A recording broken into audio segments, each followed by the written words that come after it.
Are we? And we are live.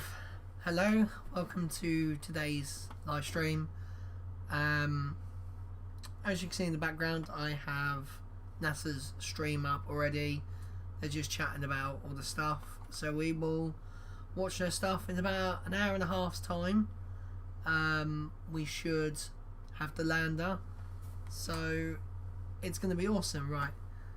Let me see if I can get her to shut up. Ah! Let me mute my watch. So. Right, so this is some girl. Hi, Raquel. I'm happy to be here today. So, Swati, what is the status of the Perseverance So Rover hopefully right you now? guys can hear So that. Perseverance is still in space right now, about 9,000 miles from Mars. 9,000 miles from Mars Mars. is healthy and Damn. on course. And it takes time to send signals between Earth and Mars. Yes. Can you let us know how that affects the information you are seeing? So Mars is about 127 million miles from Earth right now. Woo. That means it takes about 11 minutes from light to We have travel one person from watching. Mars to Earth. How is everything going? All the information that we You tell me if received from the stream's all Perseverance good? actually happened 11 minutes ago. I got a nice drink So here. the round trip is 22 minutes for us to send a command to Perseverance and hear back on the ground that she's received 22 that command. minutes each This way. is what we call two-way light time. Two-way. That's good to know. And can you tell us who else is in the room with you right now? The operations team is split into two different I areas. don't know how to do Here that. in the cruise mission support area, we have primarily the team that has been Cool. flying Perseverance from Earth to Mars. You'll see the placards with the roles of each of the people by their stations. Some of the people you may They got hear plexiglass. talking today That's cool. are the flight director, who is the conductor of our operations orchestra here, the entry, descent, and landing activity lead, who is a member of the landing team tasked with understanding the execution of entry, descent, and landing. And then also the telecommunications You and still entry, haven't had your descent, hair and cut. landing communications Yes, engineers thank you, Martin. who will No, be I still monitoring haven't had the my hair signal cut. from Perseverance through the different Let me paths pop that that we have. chat box out. Upstairs, in what we call the war room, There we have go. I almost can the see that. entire entry, descent, and landing. So if I'm looking that way, operations team. I'm looking at the And then chat. across If the I'm looking hall this from way, them, we have I'm looking at the surface stream. mission control And then if I'm room, looking where straight the towards you, surface operations I can see team NASA's is ready stream. and waiting to take Free over as soon monitor as Perseverance's set up, wheels and hit the actually we ground. do have a And you have second been part camera, of this mission for which if I years turn that now. on, Can you tell us what have you been working on? I've been working on oh, I Perseverance don't for think that's almost how, 8 I years think the now. battery for the GoPro as is a dead. guidance, navigation, So we will control just engineer, simply. working primarily I have no on authority entry, descent, here. and landing. Thanks, One mine. of my big tasks was In to space, help with only terrain certain people have relative authority. navigation. Perseverance will be Uh, the first mission let me to stick that fly in. terrain relative navigation. So while And she's let's have a descending look on the and parachute, see. Once she'll that loads up. actually be looking at the ground with a Okay, camera, why is she seeing not? where she is with respect to the Martian surface, and choosing Right. a safe spot Let's to turn that land on. that she can get to. After so many years of working Ah, on the mission, it's Yes. an honor to be here today as the mission commentator. We're So I'm happy just to going to have you mute here. her a Thanks second. So this Mars rover is going to be landing like normally. It's like a massive spot that they normally land in. Like each Mars rover they send up, the area gets smaller and smaller and smaller. I think they're like within 10 kilometers of landing in a certain area, so it looks pretty damn good. Right, I'm going to put this in. They're just talking about the crater now. Interesting place. It's a crater that once held a lake. There are a lot of craters Thanks, Martin. on the surface of Mars that could have once hosted ancient lakes, but not every crater that we think had a lake actually preserves There we go. evidence that that lake was there. It had an inflow channel and it had Let's an have a outflow look. channel. That means it Oh, was I'm filled. upside down. The crater Okay, was 2 filled seconds. with water. In Jezero, we have probably one of the most beautifully preserved delta Watching paint dry. deposits. Yes, it on is going to be Mars like in that watching paint crater. dry for This an is a hour and a wonderful half place at to least. live for Yeah. microorganisms. And it is also a wonderful place for those microorganisms to be preserved so that we can find them now so many billions of years Right. later. There's no other place on Mars that has the the hell unique do I get combination of a lake setting, a beautifully preserved delta, and the diverse mineralogy that we have in Jezero Crater. So it's truly a 150 special degrees. landing site. There we go. So we've also The major got satellite goal Chantal. of the Perseverance mission is to investigate astrobiology on Mars, and in So we had that particular, one as well. to address the question of whether life ever existed. Oh, okay, Martin. The Perseverance Rover starts I think your with belly a is getting trip to bigger look at as well. curiosity. We've added to it a whole new set of science instruments. And these science instruments were purposefully selected to help us in the search for biosignatures. We're going to be taking This looks microphones so with cool. us. For the first time, we're going to have that human sense on another planet. Perseverance Look at carries that. with her a grand That is a experiment in helicopter. spacefaring technology. It's so A cool. They're helicopter, legit the name of which gonna is fly now a remote Juno. control helicopter on a different planet. It's just mad. Is it South Sea? No, it's not South Sea. As the rover is driving, it's literally building the It's map got more sand the than South rover is Sea. driving on Mars. Scientists for years have told us that to really unlock the secrets of Mars, we have to bring samples from Mars. The secrets of Mars. So what Mars 2020 is going to do is to drill samples, put them in small tubes. We're going to seal it in its own individual tube. We set them on the surface to provide a target for the second two So missions. they've been talking about this, and it's like the rover is pooping out samples, to Earth by 20. and then someone's gonna come back Perseverance is a and very, pick up very the robot's poop. profound first step in both Yep, our I'm gonna go there with of your our belly. place My belly's big. and a stepping yours is stone bigger. towards human exploration. No, Lola's eating the gravy. 2 seconds. We're watching live Mars landing commentary and Perseverance. Martin, what's is the about to reach audio like? Is another it okay? milestone. Swati, can you tell us what is happening? We are at a milestone where the operations team determines whether they're ready to turn off the Chocolate transmitter bar. to Perseverance. Ha Turning ha off ha the ha. transmitter Very is like funny. Martin taking said, "Why are your we landing on the hands chocolate off of bar?" the wheel. At this point forward, Perseverance would be on You her need to get a own life. execute entry, descent, and landing over 500,000 lines of code. Let's listen in. Matt Damon will. Oh, what? We got buffering. The hell? NASA's stream's going. Right, I'm gonna get my phone off Wi-Fi anyway. It's not the Wi-Fi this time.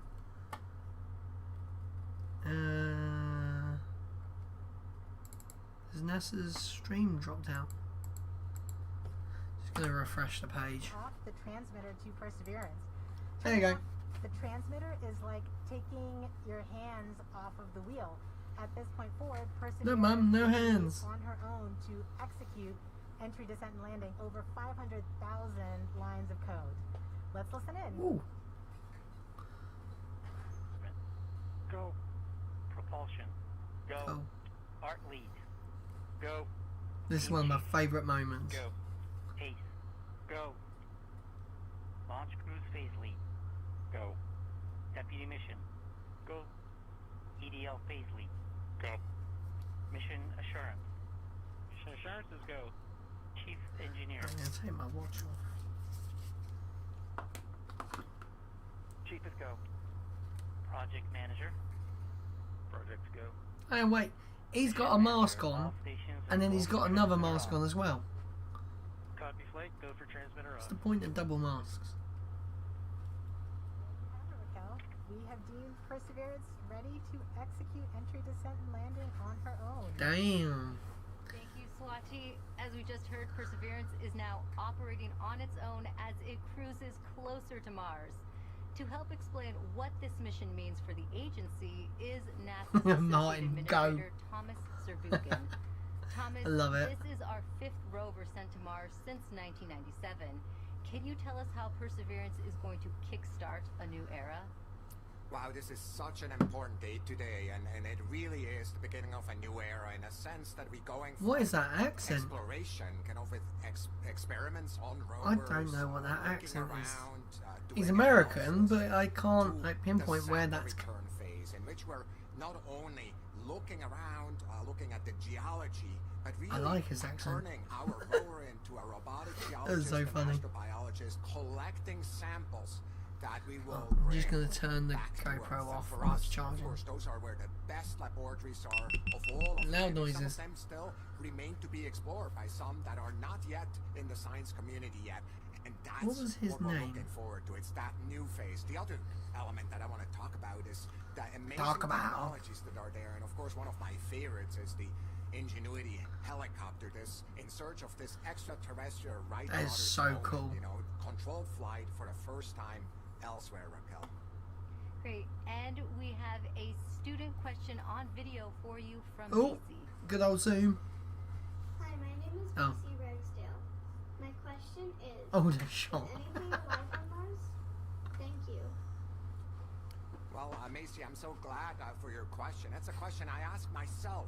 Is anything alive there? And frankly, at the surface where we're going right now with Perseverance, we I do just not can't get believe over all the there's shot. anything It does sound alive, like all the shot. right there because of the radiation that's there. It's chilling, cold, and Don't there's worry. no water there. But guess what? We think that 3 billion years ago, this 3 looked billion like a years stream ago. that you may see on Earth, and frankly, a lot more similar than Earth, but water with a magnetic field, just like the Earth with an atmosphere.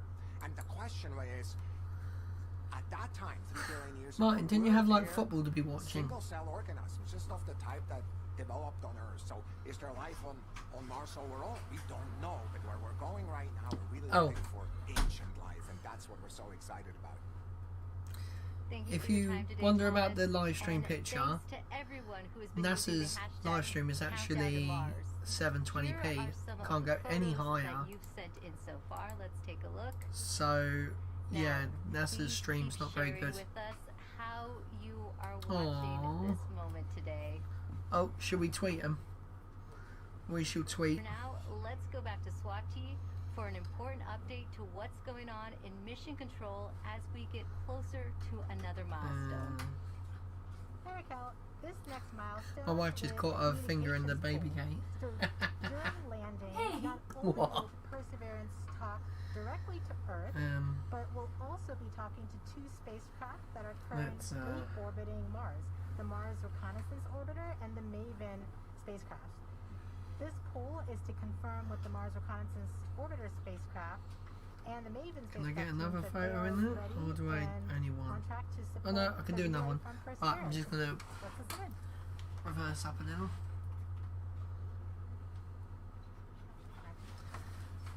Right, let's tweet that out.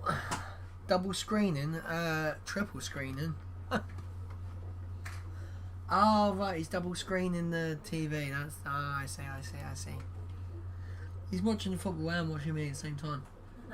EDL conflict. Look like. Right. Have you How do performed the where am I comm check tweeting and this to? readiness of the orbiters? We have performed the voice check and the readiness poll, and confirmed that MRO, MAVEN, EDA, Radio Science 1 and 2, UHF, DTE, DSN, and EDL, GDS are all ready for Okay, report. it's not JPL. Copy EDL com. Oh, actually, a question for you, Martin. With mine says hello. Hi.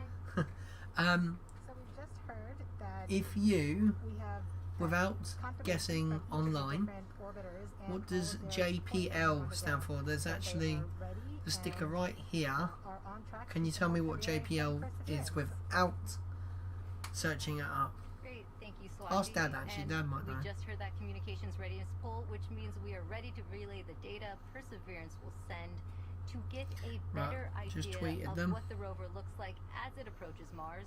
We have a NASA program called EYES. The visualization lets anyone watching track Perseverance. Here's how the program works. How does it work? Perseverance on its journey to the surface of the red planet with eyes on the solar system.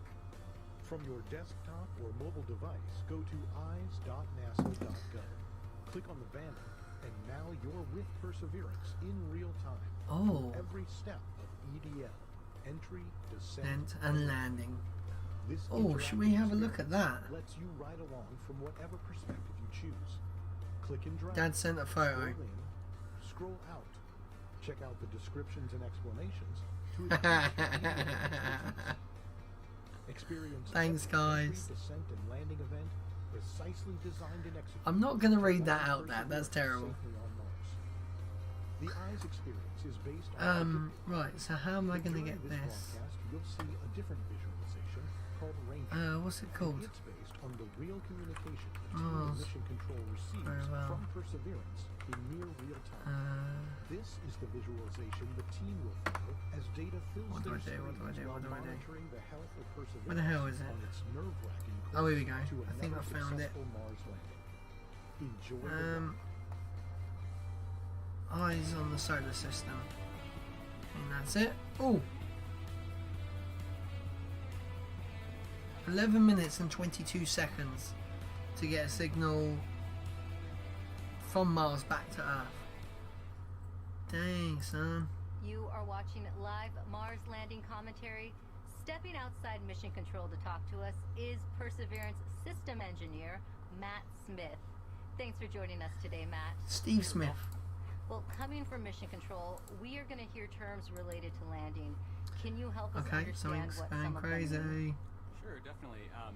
One thing you'll hear a lot about is telemetry. So telemetry is just our way of talking about data that's Okay. coming from the spacecraft. For some talking reason. about important things like Bless you. temperatures on the vehicle, pressure, how much fuel you Jet have left, and propulsion other things that we need liquid. to understand for the health and safety of the vehicle. You'll also hear the word I was going to nominal, say, it's not hopefully. liquid, it was Nominal means laboratory. Everything is expected, everything is okay, we're good to go. You'll hear also a lot Right, about pop out velocity chat. and Why is deceleration. chat? Oh, there you So go. velocity is just our speed combined with the direction we're going, and deceleration is our slowing Yes, velocity. 3 is Coming in at actually faster than that. 12,000 miles per hour, and we're going to slow down to a nice, comfortable 2 miles per hour at landing, and that's our deceleration. Speaking of landing, you may hear a couple important terms at landing itself. One is RIMU stable.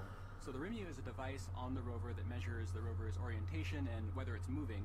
So we want a nice, it's definitely stable moving. landing spot without any motion. You'll also hear Mine says bless you. UHF stable, hopefully.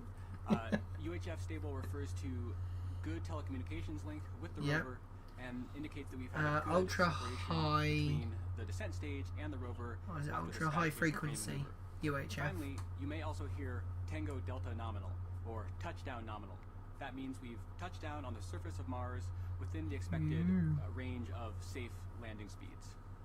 Thanks for that breakdown. Now, this is your first Mars mission. What have you learned from this experience? Yeah, one of my Landing on takeaways Mars is that hard. You can almost never be too careful when it comes to Mars. You definitely can't take Mars for granted. You know, we've checked and double-checked and triple-checked everything on our way to Mars, and you know, even though we've done this once before using the sky crane technique on the Curiosity rover, you know, I think everyone's going to have everyone's going to hold their breath until we're on the surface of Mars this time around. And we have a social media question coming in.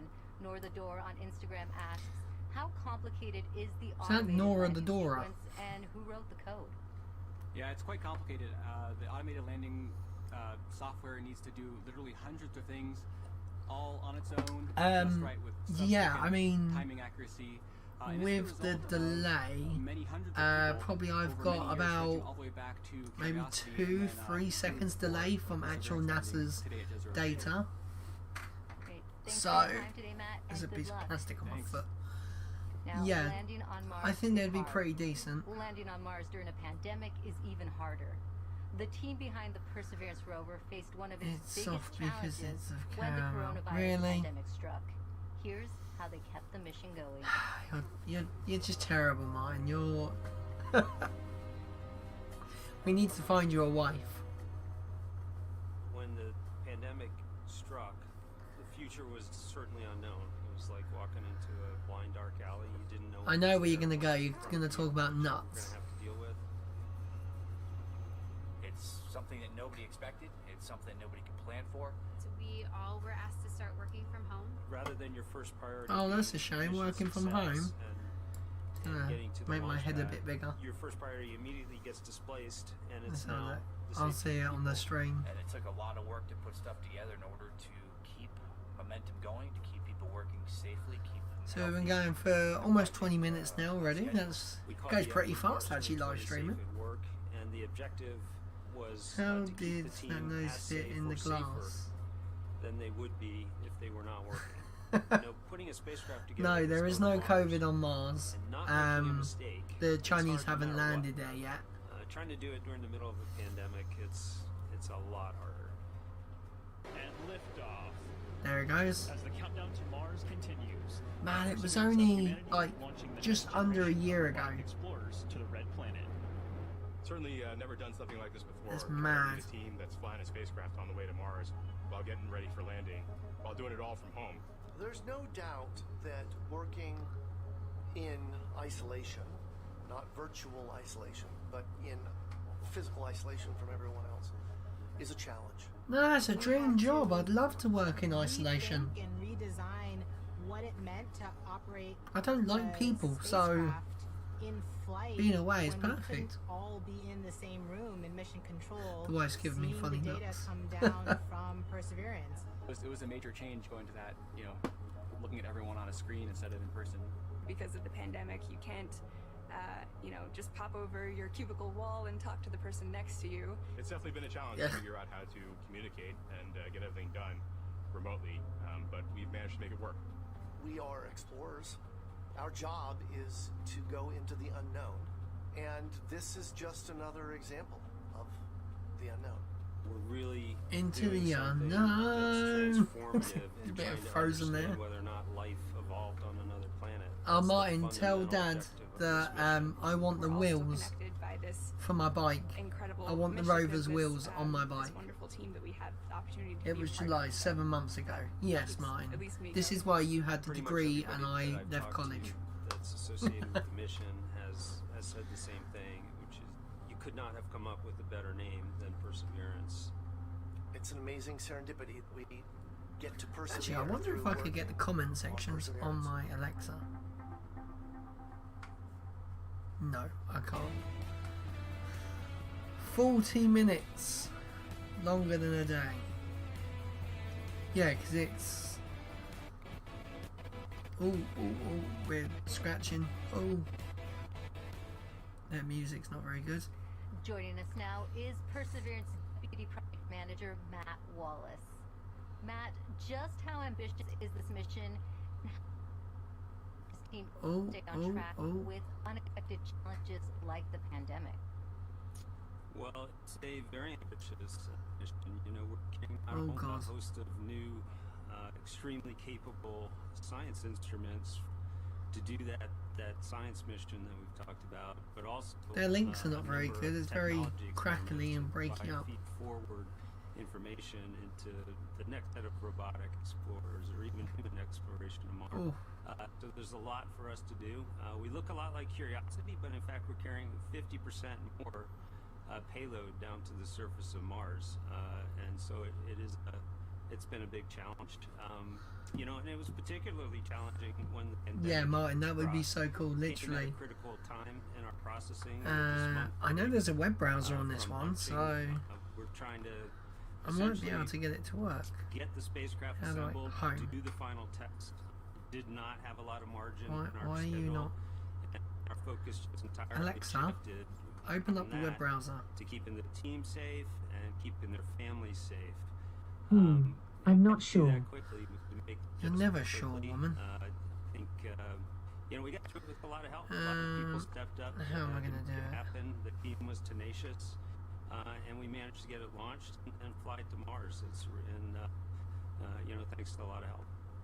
And Matt, just how large is the team that worked on Perseverance? I can't even... It's a big team. A couple thousand people I don't know what's here going on just with at this. JPL, in fact, have worked on the mission.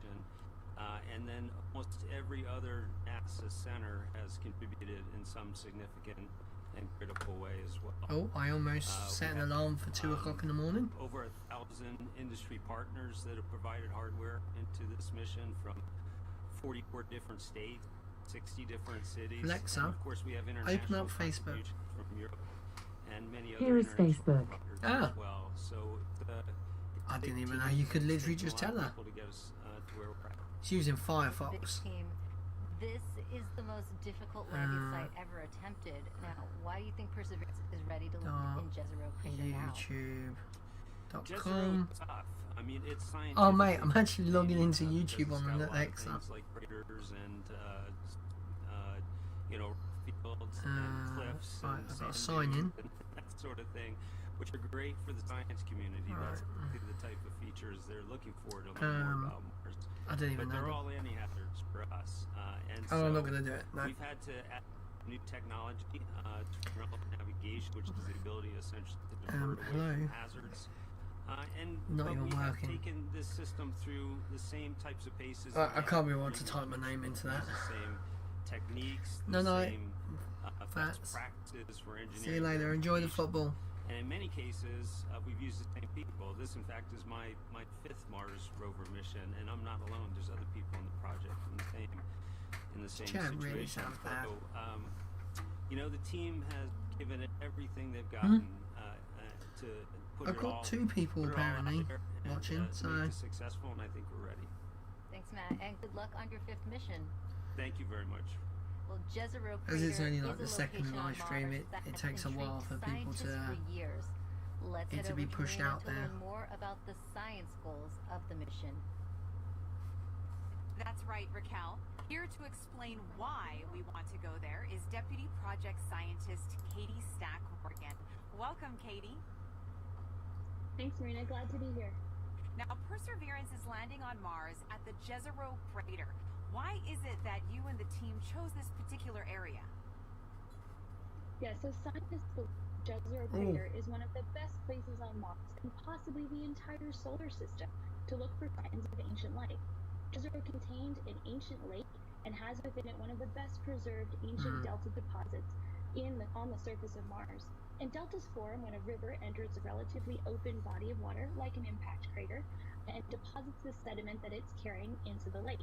And we know based on studies of deltas and lakes here on Earth that they're great places to concentrate and preserve organics and support microbial life. We're also excited because Jezero exposes rocks that are between 3.5 to more than 4 billion years old and represent a variety of different geological processes.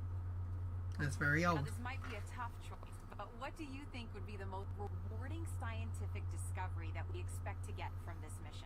They find some skeletons somewhere. Hands down, I think the most rewarding discovery I think we can make with Perseverance would be finding a truly compelling ancient biosignature on Mars. The rocks in and around Jezero Crater record a period of time when life first arose in the solar system, and we have the opportunity with Perseverance to study the evolution of the planet from a once habitable world likely capable of supporting ancient life to the cold, barren planet we know Mars is today. And why do you think, Katie, it's so important to find out if there really is or was ancient life on Mars? Well, the question of whether there's life beyond Earth is one of the most fundamental and essential questions we can ask. And our ability to ask this question and develop the scientific investigations and technology to answer it is one of the things that make us as a species so unique. And based on everything we know about Mars in the past, it absolutely should have been capable of supporting ancient life. So we can find out an answer to the question, where there were habitable environments, was there life? And studying the possible emergence of life on ancient Mars can also help us better understand the conditions that led to life on our own planet. That's so fascinating, Katie. Now we're going to take a question from a student, Vara.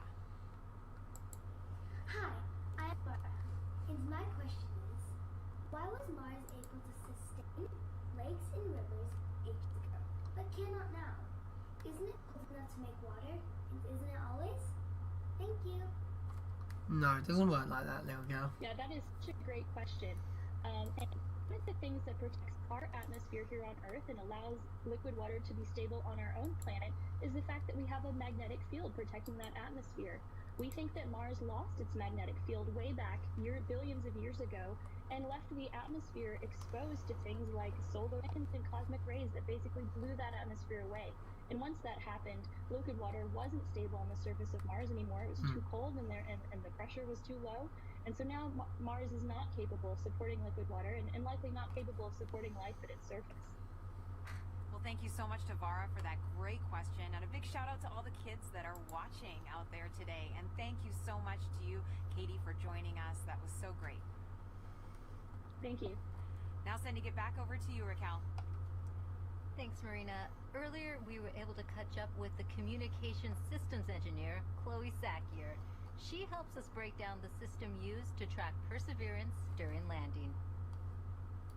The communications infrastructure supporting Perseverance's landing is quite complex. We've rallied a truly global network of relay and communications assets to help us capture and record those precious minutes of entry, descent, and landing, or EDL. We receive a stream of engineering telemetry via these communication assets that helps us see and understand exactly what's happening. Perseverance sends direct-to-Earth X-band tones, each of which provides us with indications of critical entry, descent, and landing events.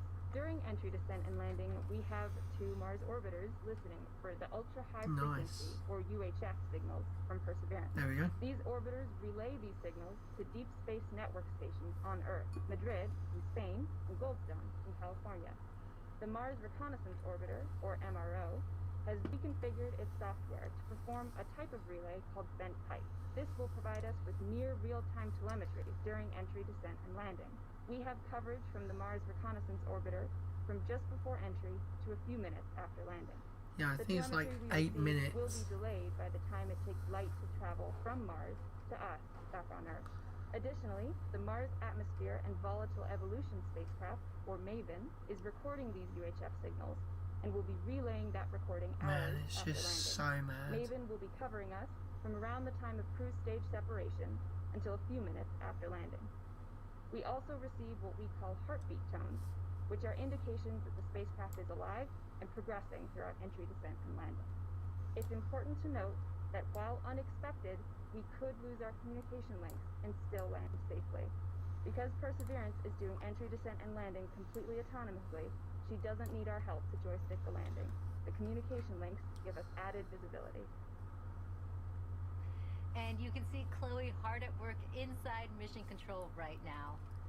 Perseverance's landing They're just might look like systems looking into the Curiosity rover computers. used back in 2012, but landing on Mars is difficult. There's always a risk involved. Here's what needs to happen for Perseverance to touch down safely in Jezero Crater. Wait for Elon Musk and his starship. That's just going to blow everything out the water. Space always has a way of throwing us curveballs and surprising us. I mean, until we get the data that says we're on the ground Look at safely, that. I'm going to be worried that we're not going to make it. Entry, descent, and landing is often referred to as the 7 minutes of terror. Because it takes about 7 minutes to get from the top of the atmosphere of Mars to the ground safely. I need to get a new chair. The spacecraft has to do all of this by itself. There are many things that have to go right to get Perseverance onto the ground safely. There's a lot counting on this. This is the first leg of our sample return relay race. There's a lot of work on the line. Yeah, guys. Starting about 10 minutes Pick, before poop, atmosphere scoop. entry, we get rid of really the spacecraft part of the rover that's been supporting us. We come screaming in to the Martian atmosphere at 12 to 13,000 miles per hour. That's And mad. the heat shield is what dissipates all that initial energy through friction. The vehicle will continue actually flying itself through the atmosphere. It's sort of like a transforming vehicle that went from spacecraft and now it's kind of like an aircraft actively guiding itself. When we're going slow enough, we deploy a parachute. Let me turn this light on. The biggest supersonic parachute we've ever sent to another planet. It's critical for slowing down the vehicle. Perseverance's entry, descent, and landing borrows heavily from that of Curiosity. Let's see if this But works. fundamentally, Perseverance is a different rover. She's bigger, she has different instruments. We've added a lot of smarts on the inside to make it more capable so that it can deal with the landing site that we've given it. The science team identified Jezero Crater as Trying to get myself to not so look so yellow. I got quite yellow, warmy lights, and the screen is red. The problem is it's a much more hazardous place to land. When you look at Jezero, all you see is danger. How do we go to a Wow. site that we never thought was safe enough to go to before? That's just The heat mad. shield, which has protected us all the way through entry, is no longer necessary. We need to get that off so that we can actually see the ground. And And we can see the ground in a couple different ways. Perseverance will be the first mission to use terrain relative navigation. So while it's descending on the parachute, it will actually be taking images of the surface of Mars and determining where to go based on what it sees. This is finally like landing with your eyes open. But having this new technology really allows Perseverance to land in much more challenging terrain than Curiosity or any previous Mars mission could. Amongst the rocks and the craters and the cliffs, these things are hazardous to the rover, but these are the things that are interesting to the scientists. Once Perseverance has figured out where she is, jettison the back shell and parachute, and light up our rockets. That's just nuts. Those rockets help us steer to a safe landing spot that's nearby. That descent stage takes us all the way down to about 20 meters off the ground. That's when we start the sky. It just seems like something you would see in a movie. But we know it's tried and tested before, so surviving that 7 minutes. That's just mad. Really just the beginning for Perseverance. Its job, right, being the first leg of sample return, to go look for those signs of past life on Mars. All that can't start until we get Perseverance safely to the ground, and then that's when the real mission begins. Oh, that hit when the real mission then starts.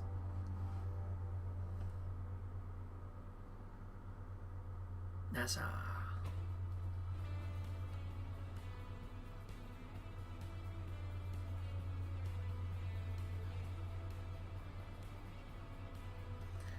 So there's 2 helicopters on this rover.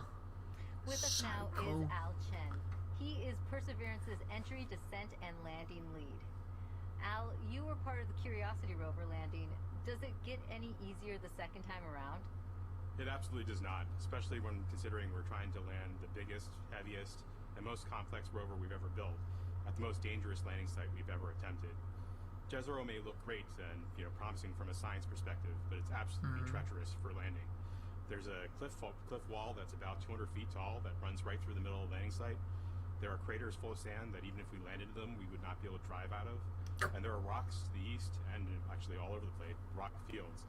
That would be a bad day for us if we were to land on them. That's now, mad. Al, what new technology makes this type of dangerous landing possible? Perseverance is carrying 2 new technologies that are really kind of under the hood smarts that are allowing us to land at this treacherous landing site. The first is range trigger. That's the ability, we've given Perseverance the ability to decide for herself, based on where she is, when to deploy the parachute. Previously, we used to deploy parachutes, that supersonic parachute, based just on navigated velocity. But now Perseverance has the smarts to figure out where she is and deploy that parachute at just the right place to make sure that we shrink where we could come down. That actually reduces the area, that error ellipse, where we can come down on the ground, from something that was on the order of 15 miles long by 12 miles wide for Curiosity to about 5 miles long by 4 miles wide for Perseverance. So that's quite a bit of reduction. Second, the next piece of technology that's helping us land there is terrain relative navigation. In the past, after we popped off the heat shield, we've taken pictures of the ground as it's been coming up, but we haven't really done anything with them. This time Perseverance is carrying a camera to take pictures, but also a kind of second brain to help it figure out what those pictures are telling it and match it up with an onboard map from a satellite. That allows it to figure out exactly where she is. Oh, there's a giant moth on my window right next to me. Nearby once she really knows where she is.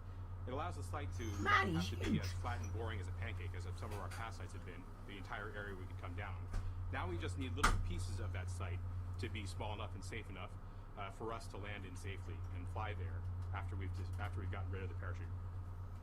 And we also have a social media question coming in. Sansakari14 on Instagram is asking, how does the Sky Crane decide where to move itself after the payload lands? After the payload lands, after the rover touches down, it just goes bye-bye. Which is that rocket-powered jetpack above it. The first job, of course, is to make sure you don't hurt the rover. So it'll turn forward or backward so that the engine plumes don't pass over the rover. So it'll come up and start to turn. And it'll go in whichever direction is closest to north. So it can either go forward, if that's the way north is, or go for the rear of the rover, if that's where north is. And it'll fly about 1/3 of a mile or so away. Thanks for talking to us today, Al. Thank you very much. Now, let's head back to Mission Control for an update. Right, I'm going to leave you guys with this just for a moment. I'll be back in a sec. Hi, Raquel. So remember that command that we sent at around 11:35 to turn the transmitter off? We are just about to get confirmation that Perseverance has received the command. The command took 11 minutes to go to Perseverance, and then the reply took 11 minutes to get back from Perseverance to the ground. So we should hear any second now that we have officially turned off the transmitter. And after that, we will be about 4 minutes from the start of entry, descent, and landing mode. At this point, we will transition from the cruise approach mode to entry, descent, and landing. And that means our travel from Earth to Mars is done, and now we just need to get to the surface. So far, things are looking good. Great. Oh, this is CAD 3, ready to show estimated miss distance for OD 132. Copy, EDL phase, we'll come back.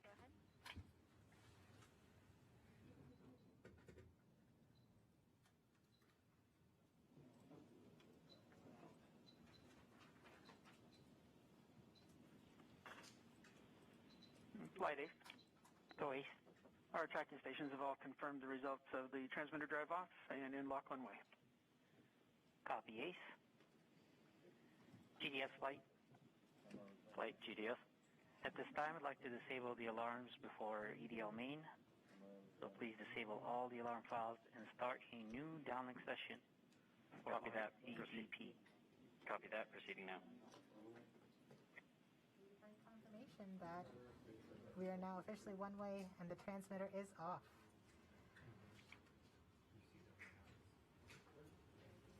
Rover mission has helped shape the other, starting with the landing of the Pathfinder more than 20 years ago, leading up to where we are today with Perseverance. Perseverance Deputy Project Manager Jennifer Trosper has worked on every Mars rover mission, and she joins us now. Jennifer, how does Perseverance fit into the history of exploring Mars? Thanks, Raquel. It's great to be here. Well, Perseverance is NASA's 5th rover on Mars, and I've had the privilege of working on every one of them. And the very first rover was the Sojourner rover we sent in 1997, and it was the size of a microwave oven. And even at that small size, Sojourner was able to transform the way that we explore Mars, from stationary landers to small roving robots that go from place to place, just like a geologist would on Earth. So once we had that roving capability, then we sent our twin rovers Spirit and Opportunity. Spirit and Opportunity were tasked with finding evidence of ancient water on Mars. Right, now we they are did. back. They're great explorers, and both of them There we found go. ample evidence that water had once Sort my dog existed out. on the surface of Mars. But we had a question, another question. Right. Was Mars ever habitable if water had been there? And that's when we sent Curiosity. Now, Curiosity was a major upgrade to our rover fleet. She's the size of a small car. She landed with the Sky Crane system. Can't say that to many airbags. people. And she also carries along her own sample analytics lab, and she's still operating today. And during her exploration, she has found evidence of a habitable environment in an ancient lake bed on Mars. So now we're sending Perseverance. Perseverance is tasked with answering the question and looking for evidence of ancient microbial life on Mars. And in order to do this, she has to be the smartest and most capable rover we've ever sent. And she is. Perseverance, can you tell us more about how Perseverance is smarter than its predecessors? Yes, we've made a lot of upgrades to help her along with the surface mission. One of them is for her autonomous traverse capability. When I say autonomous traverse, I mean we tell her where we want her to end up, and she has to figure out the safe and best way to get there. In order to do that, she uses her cameras, algorithms, a computer. So we've given her another computer, we've upgraded the cameras, and we've upgraded the algorithms. Now she drives 3 times as fast as Curiosity could drive in this autonomous traverse She's mode. fast. In fact, her average daily distance for driving, about 200 meters, is close to the maximum distance any rover has ever driven in a day on 200 Mars. meters a day. Another thing That is that just we've done, which is the insane. most significant upgrade that we've made, is the sample caching system itself. Curiosity has a robotic arm, like Perseverance has a robotic arm, but on the end of Perseverance's robotic arm is a coring drill that will go and take rock cores, transfer them into sample tubes and into the rover, where another robotic arm will take those tubes, will seal them and store them, and eventually drop them on the surface of Mars for future return to Earth. Pick it, poop it, Great. And scoop we also it. have a social media question about Perseverance. Erica AS on Instagram wants to know what the wheels of the rover are made out of. Great Aluminum, question. Well, you may I think think. we make them out of some material you've never heard of. No.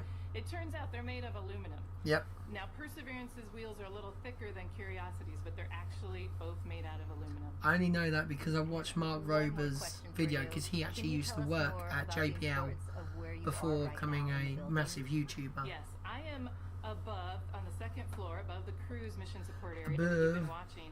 And this is the surface mission support area. So as soon as Perseverance lands, all commands, this room will take over. It will become headquarters for operating Perseverance on Mars. Thanks for taking That's the just time to mad. talk to us today, Jennifer. Thank you. Now, we now know Perseverance's place in history. Let's take an up-close look at the rover with Mars 2020 System Testbed Engineer Elio Mars Mori. 2020. Thank you, Raquel. I'm standing in front of the Mars 2020 Perseverance scaled model. As you can tell, this vehicle is That's about massive. the size of a Mini Cooper. These wheels are obviously black The here, and they look like new rubber, but Mini they're Cooper, actually not fully the made old of metal. ones. These wheels are designed to allow us to climb over obstacles and, of course, climb over hills, and minimize the amount of slipping once we're traversing on the surface of Mars. Here in the front of the rover, we have the sample caching system, and of course, the very front end of this is the robotic arm, which this entire system is arguably the I would most love one of complex these. robotic These system would be we've so ever had cool. outside of Earth. Here at the tip of the arm, we have a turret which contains a suite of instruments along with some drills and coring capabilities that will allow us to do contact science once we get to the surface of Mars. Not only that, this robotic system is equipped to collect samples about the size of a piece of chalk that then eventually will be stored inside of the vehicle and dropped off in a later location so that an eventual mission can go and return these samples to Earth, something we've never done in the past. Here in the front, we have the remote sensing mast. Something of note is that this mechanism is going to be stowed upon touchdown on the surface of Mars. And one of the first critical activities we do is deploy raise this the mechanism. mask. This mechanism includes several cameras that are going to give us some of the most breathtaking images we've ever taken on Mars. Along with that, we have some lasers as well as a spectrometer. Lasers! Some remote science. Here you see That just reminds me of Lipstick Taser from Despicable Me to characterize the local climate 2. around Perseverance. So that's a quick tour of the rover, but I gotta get back to work.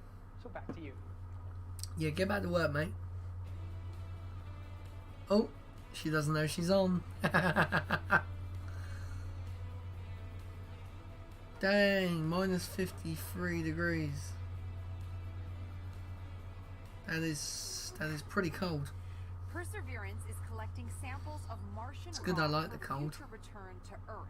We've heard that scientists have been wanting to bring Martian samples back for many Just gonna move my computer screen because And it's here to annoying talk me. a little bit about that is NASA's planetary I've literally science only division just set up director, the Lori screens Lade, about an who hour joins us before now this. to talk about the role Perseverance will play in NASA's future goals.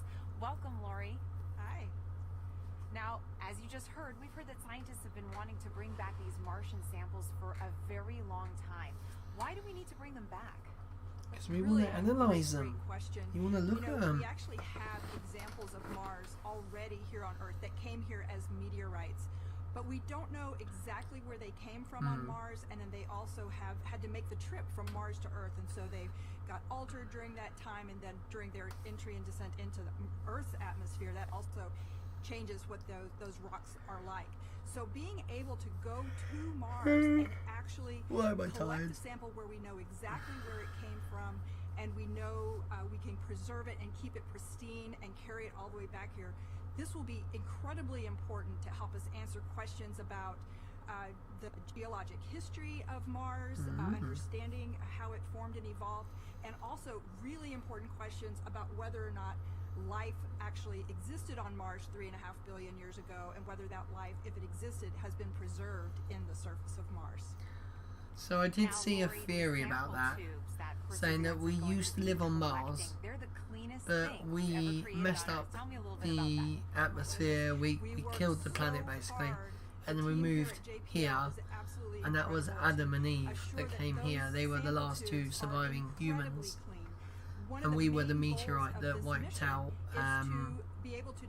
the dinosaurs. So quite a funny little theory, but not the right one.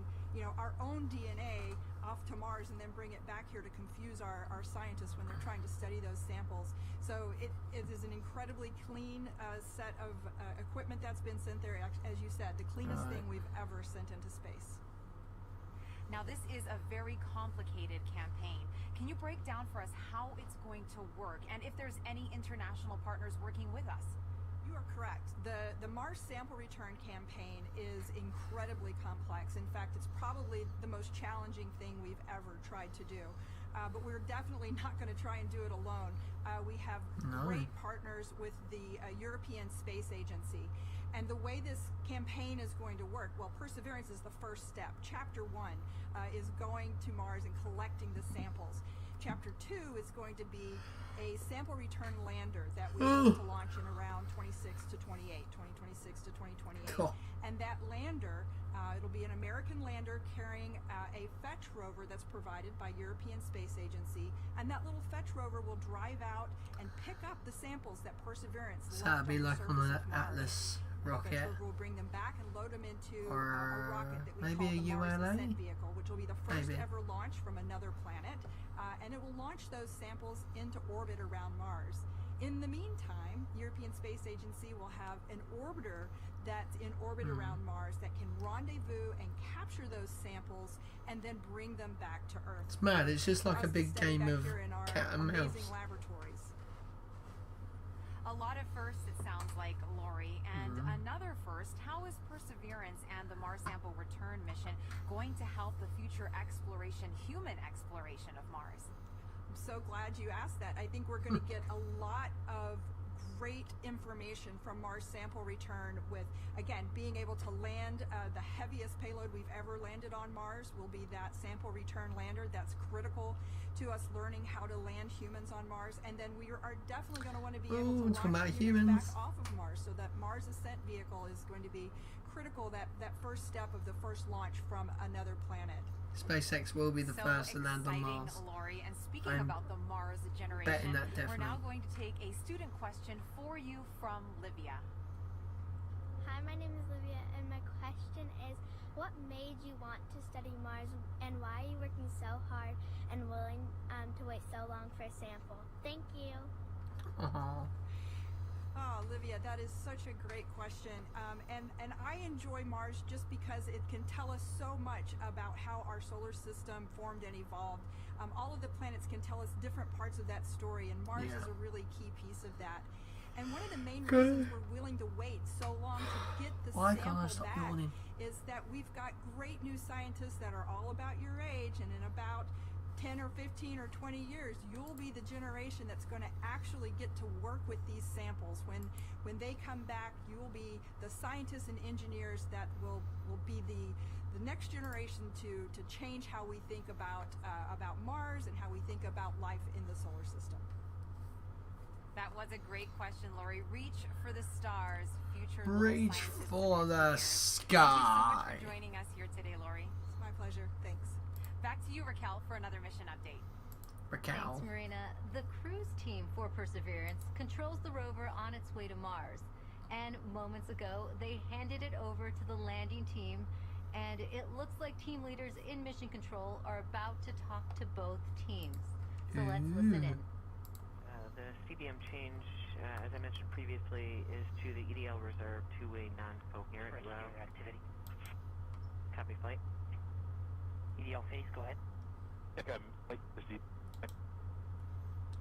pep talk, I guess, to the team. Right. You know, I'm terrible at pep talks. I think my reputation precedes me there, and Look, I know this hasn't been easy, right? I'm not even sure we've even been all in the same room at the same time. I mean, I'm staring at folks across the internet as well.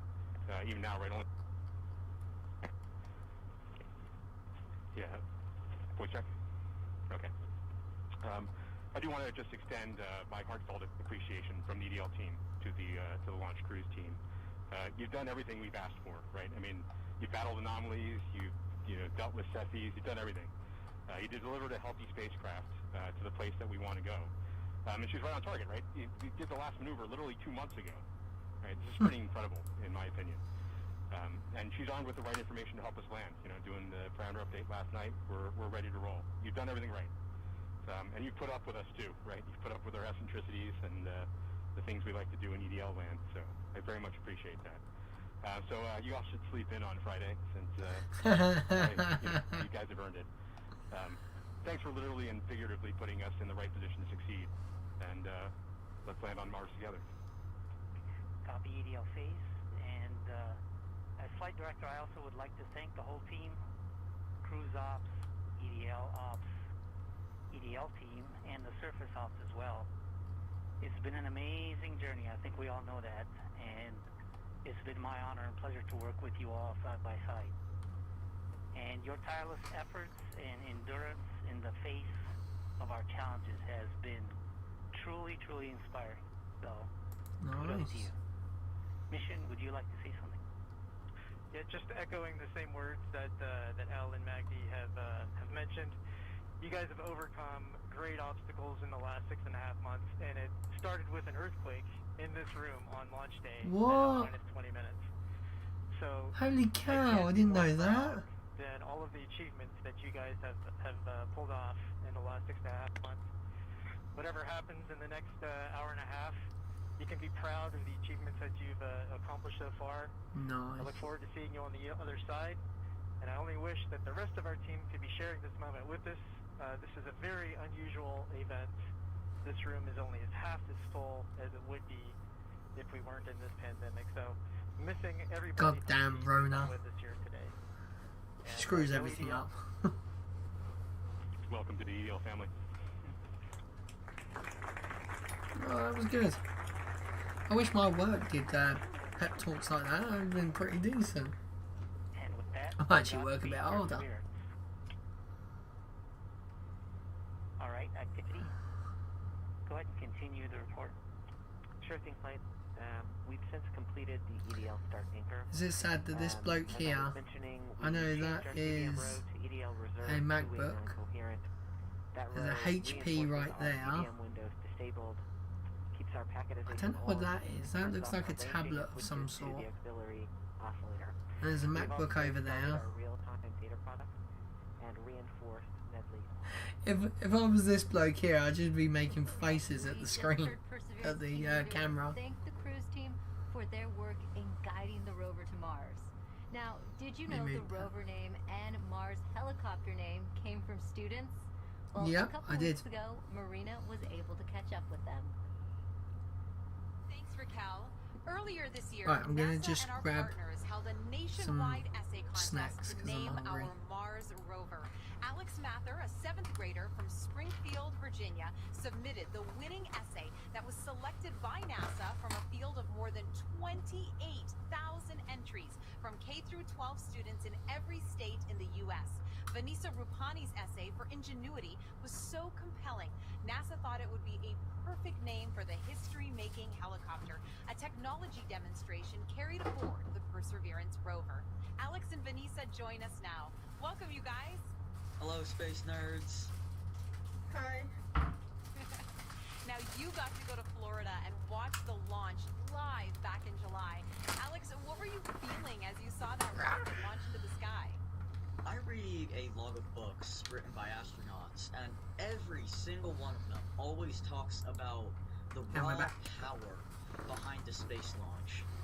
And I definitely Man, he's got a more comfortable chair than me. Invoked that sense of well, inspiration mixed with anticipation, along with that rumble in my chest.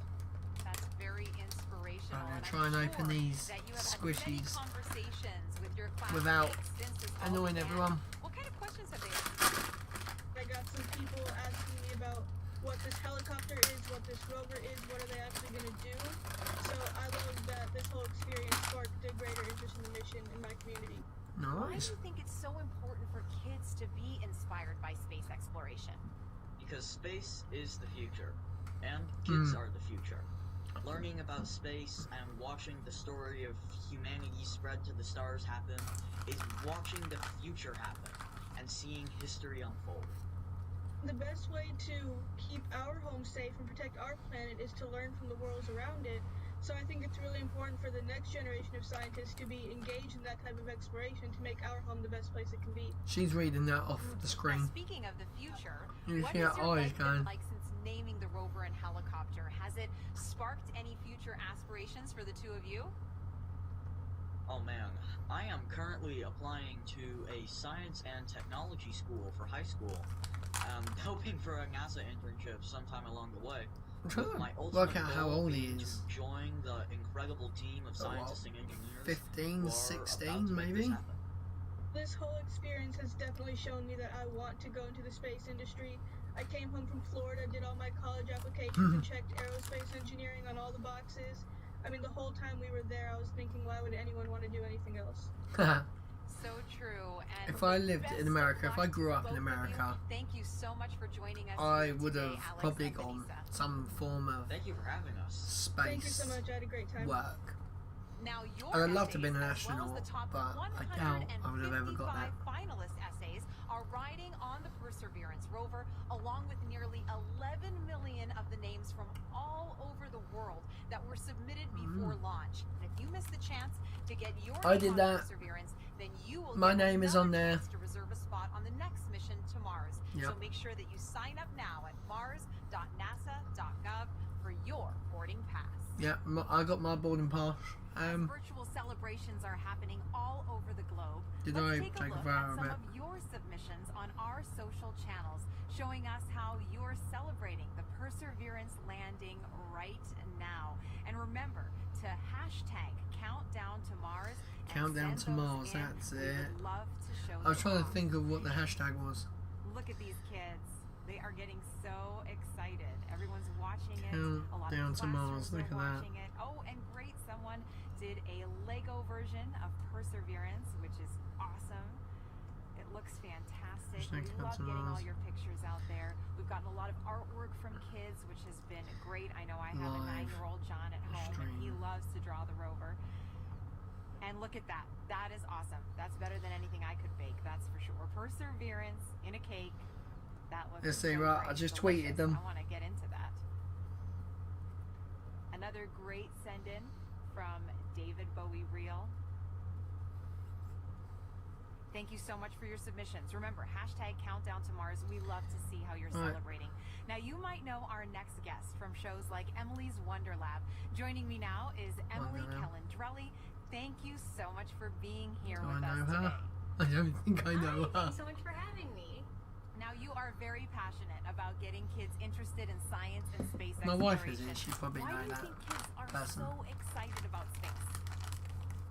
Well, I know the reason I'm Maybe she excited just about searched space, her up. and I think it's the same reason that many others are excited about space, and it's that the people in the space industry work to answer two of the biggest questions that humans have ever asked. She's an American Are we alone in the scientist. universe, and where did we all come from? And by sending a rover to Mars, we are gaining evidence for the answers to these questions, more evidence than we ever Oh, she have went to before, MIT. and I think that's so Wow. exciting. It is, and I know you get loads of interesting questions from kids. Have you gotten any about Mars specifically? Oh my gosh, yes. Everybody loves Mars. It's in movies and books and TV shows, and everybody She loves Mars. became So a one of the licensed things that I amateur get asked radio a lot is that, operator. you know, it's called the Red Planet. Wow, Why is it back in red? 2011. Well, it's red because it's literally rusty. The top layer of soil on Mars has iron oxide in it, or rust, and rust has that brownish red color, so it's red because it's rusty. And also because it's red, warm. they ask, is it red hot? Is it really hot on Mars? And well, no, actually, it's colder than the Nice. Earth. It's farther away from the sun, so as you would imagine, it's a little bit colder than the Earth. It also has a really thin atmosphere, so the heat that it does have, it has a hard time keeping in, and so it's a little bit colder. But then I also get asked, what would I weigh on Mars? That's a really fun question. So Ah, dropped on a Mars, squishy. it's a little bit smaller get than that. the Earth, Don't so wanna the let gravity go there get is that. weaker. It's about 3/8 the gravity that we have here on Earth. So if you weighed 100 pounds here on Earth, you weigh 38 pounds on Mars, or 100 kilograms here on Earth, 38 kilograms on Mars. Those are all super fun. I think even some adults want to know the answers to those questions, Emily. Now, why do you think it's so important to educate kids about science and give them that great foundation? Well, science is the language of nature, and learning about science and learning how to think like a scientist means you are learning how to systematically seek out truth in the world. You are learning the scientific method, you're learning how to be a critical thinker, and honestly, those skills are great for whatever you end up wanting to do in life. True. If you want to be a scientist or an opera singer, that holds true. And what are you most excited about today? I mean, humans are launching a robot to Mars. That doesn't happen every day. I think no, we've launched it. We're landing it. Today and all of the nerves. Everyone can take a moment to sit back and remember that we live in a time when humans have the ability to send a robot to another planet, and that's so cool to me. That is very cool. It is very cool, Emily. Take a deep breath. Thanks for joining us here. Thanks for having me. Sending it back to you now, Raquel. Thanks, Marina. We are offering lots of ways to ride along with us to Mars. Now put yourself right into the action now with our Perseverance photo booth. You can pose next to the rover, place yourself in our mission control, and even see what you might look like taking a selfie on the red planet. Well, you'd be wearing... You'll also have a chance to sign up to send your name to Mars on NASA's Should we do that right now? Red Planet. It's all available at go.nasa.gov/Mars2020 Toolkit.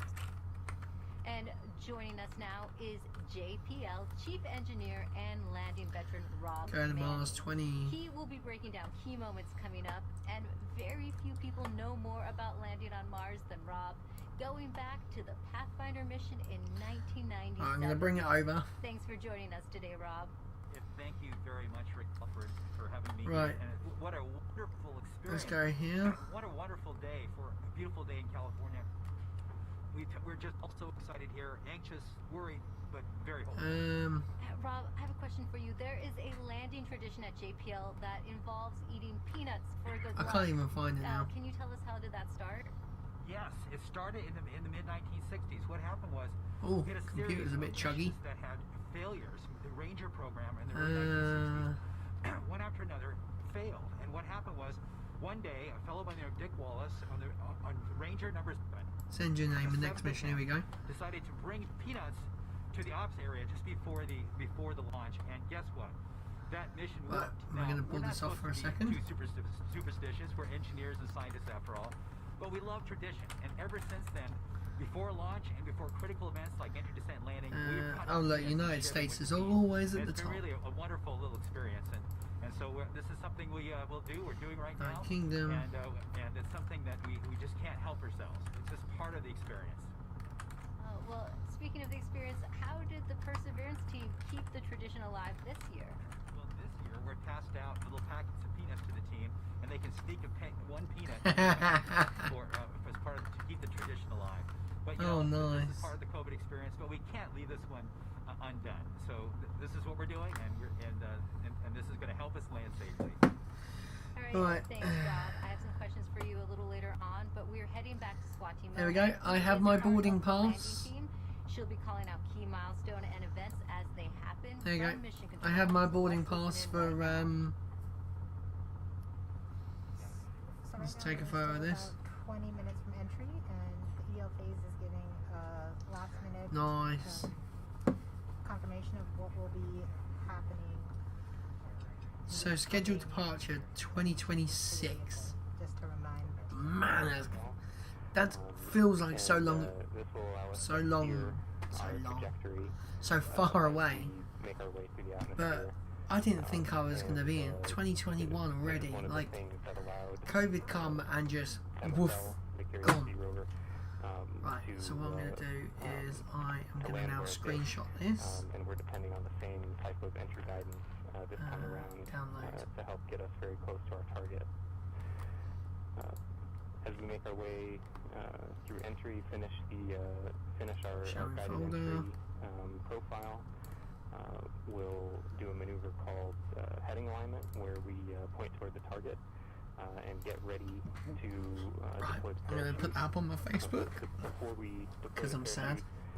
We need to get rid of a set of balance masses that have been giving us a center of gravity, or CG offset, throughout the guided entry phase. So these are called the entry balance masses. We also call this maneuver SUFR, S-U-F-R, or straighten up and fly right. So we'll go ahead and eject those masses when we get a trigger from the GNC system telling us that we're at the appropriate range to the target to do so. As soon as we deploy those, we will no longer have a CG offset, and we'll be ready to deploy the parachute 17 seconds later. Man, it's just nuts. Just absolute nuts. Right where the Perseverance team is sitting now, what's in store for them as we approach landing? I'm going to hold here for EDL prep as we're about to start that anchor. Copy, phase 2. And activity, please call that out when it's ready. Copy, flight. So, we're about 20 minutes away.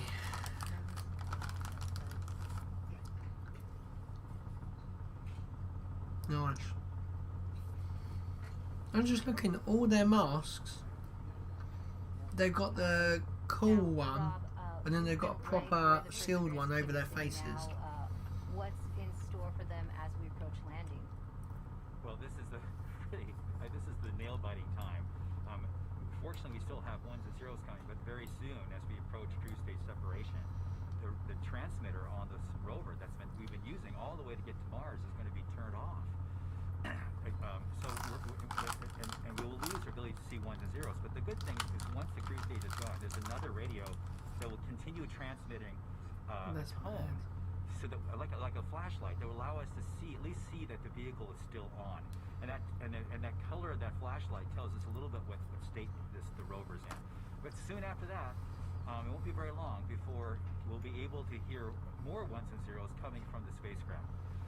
So this is a really exciting time, and it's just important to remind people there's a lot that can go wrong in a day like today. Oh God, yeah. There are thousands of things that have to go right. Yeah, we had success in the past landing on Mars. You'd think it gets easier, but it really doesn't. Why is it still so difficult? Well, because it's landing something on a different planet. Hundreds of thousands of lines of code. There's 79 pyrotechnic devices. Each have to work perfectly. One critical wire short, or one key thing mechanism that doesn't work or that breaks, and it's exactly. And so it's and it's very easy. We're human beings. We're not perfect. Mistakes can be made. We each count on each other to find our own mistakes, and we work very hard to learn from the mistakes of the past. We've had many failures.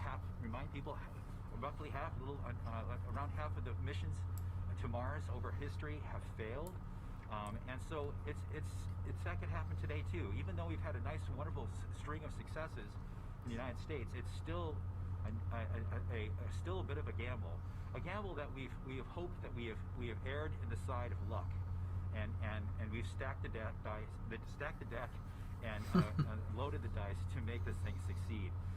But if we do fail, and something bad happens today, I can tell you we're going to learn.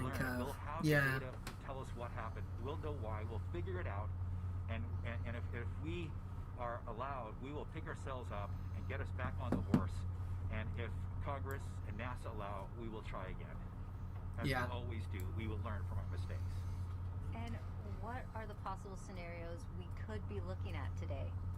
Well, there's things like one of the key stressful elements for all of us is parachute inflation.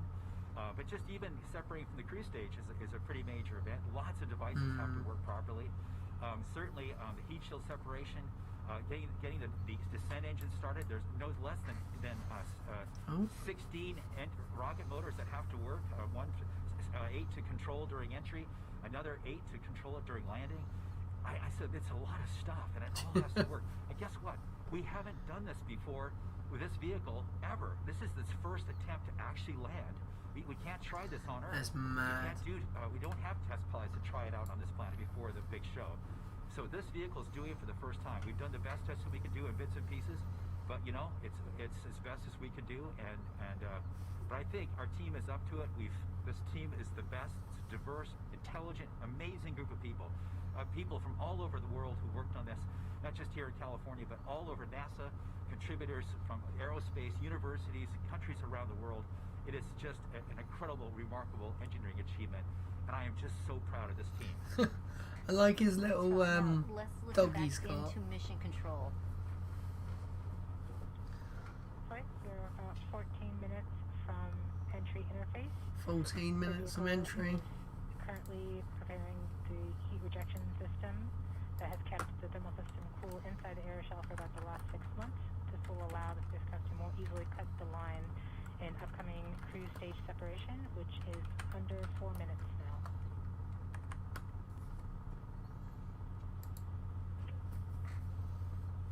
We have now enabled the rover pyro bus. That's the pyrotechnic system that was. We are powering off the cruise stage devices. Nice. These are the things in the cruise stage that we no longer need. With the pyrotechnic system working, we can explode the devices. The vehicle is preparing for the upcoming cruise stage separation in about 3 minutes 15 seconds by powering off all the devices on the cruise stage in order that they can be safe once the cruise stage is jettisoned. Yeah, this cruise stage has been very reliable. Nice. We are firing our first pyros to vent the HRS liquid and gas. So just think, they are sending these commands, Kept their vehicle from getting too hot in the way to and they take certain amount of time to actually does it, and it's got to come all the way back. And so this is one of the first major events that take place as part of entry descent. That's just mad. The HRS vent anchor is complete. We will see the next anchor in approximately 3 minutes. Wow. Okay. We are currently 12 and a half minutes from entry interface. We are coming upon cruise stage separation in 2 minutes and 20 seconds. What's happening now, Rob? Okay, well, we're just waiting. The rover is completely in charge. It's doing all the things we've taught it how to do. It's all built into the software. We've tested it over and over and over again.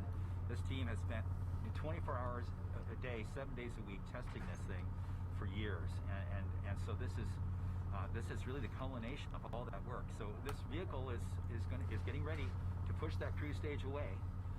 Once it gets pushed away, the entry system with the rover inside, with the rover still in charge, is going to get ready to take the vehicle, turn it to the right orientation, and aim it to Mars, and That's just mad. prepare for entering the atmosphere. It's literally a robot, like just a chunk of metal and wires and whatnot, and it knows what to do. From cruise stage separation, about 11 minutes 20 seconds from entry interface.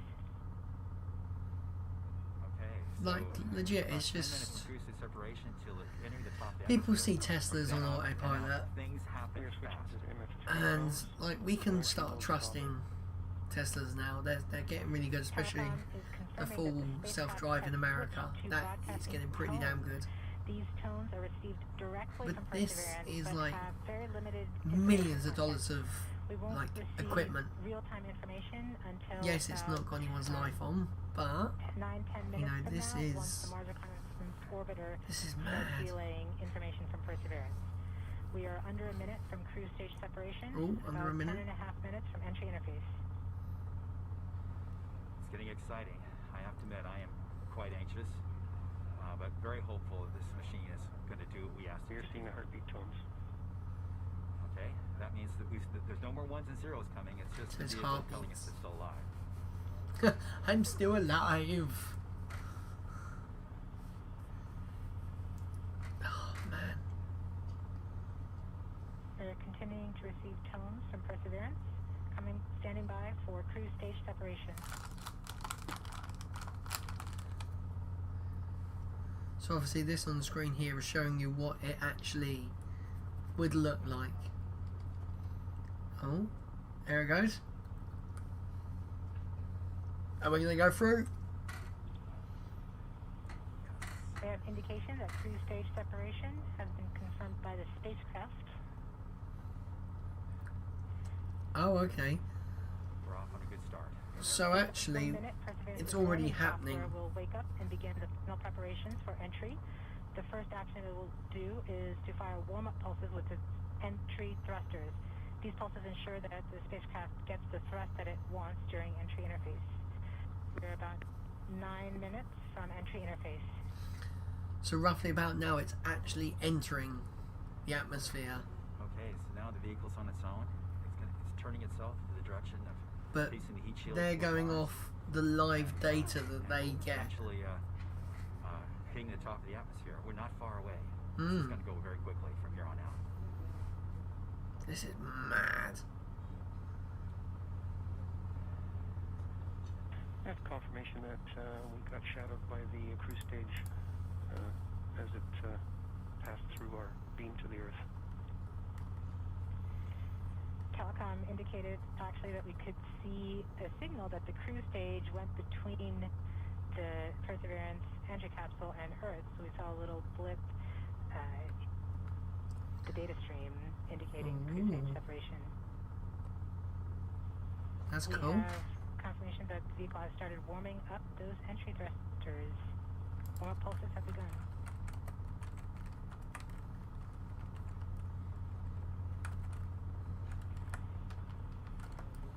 At this point, the spacecraft is trying to stop its spin from the cruise 2 revolutions per minute down to 0, and then will turn to its desired orientation from entry. It will separate the 2 balance maps that have kept it balanced during all of cruise. This will allow the entry capsule to have lift when it enters the atmosphere. Man, look how many miles it is away. The desired entry altitude. Man, that's crazy. We're about 7.5 minutes from entry interface. 7 minutes. Okay, the vehicle is pointed in the right direction.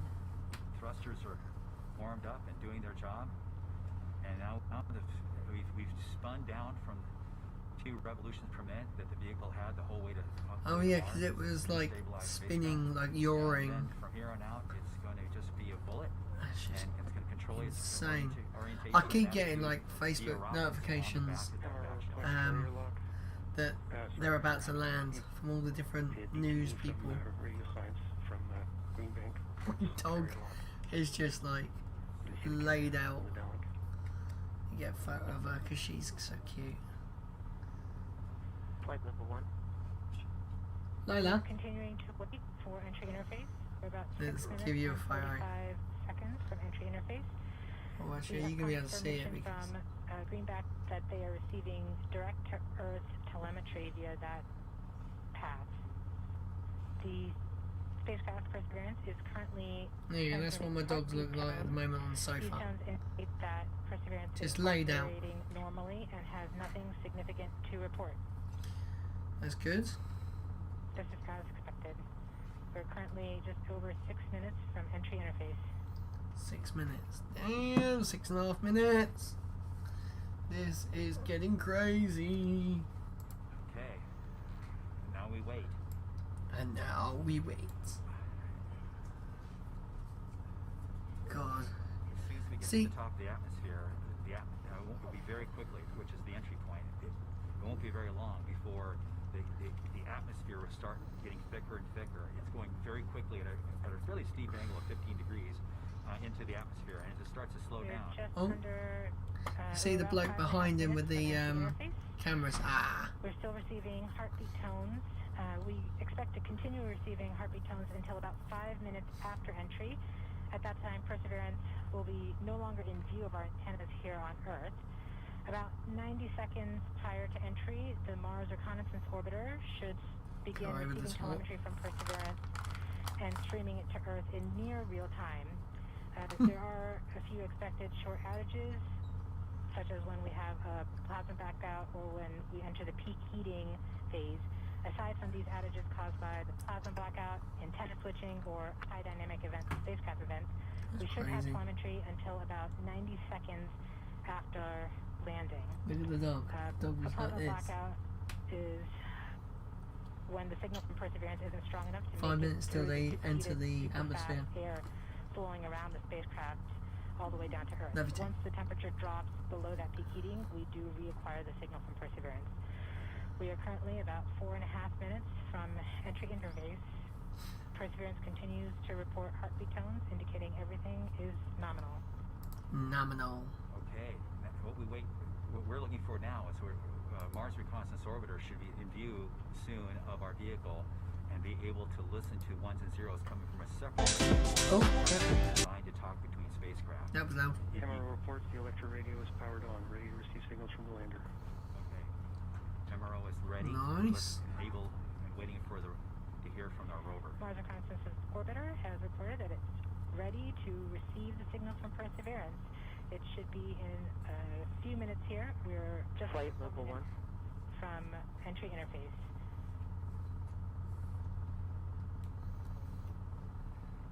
We don't need these 1 to 0s, as Swati said, but to land safely. But we really need it for our own health and well-being today to keep our nerves under control. But around this time, a second spacecraft, Maven, should begin picking up telemetry from Perseverance and will continue to record that telemetry until several minutes post-landing. We won't get that data for several hours after landing as it's being recorded, and then will be forwarded And then be to beamed Earth up. later. Yeah. We are continuing to receive heartbeat tones, indicating that everything is nominal. We're currently at about 3 minutes until entry interface. Damn, this is crazy. This will be done with humans one day, and it's just unreal.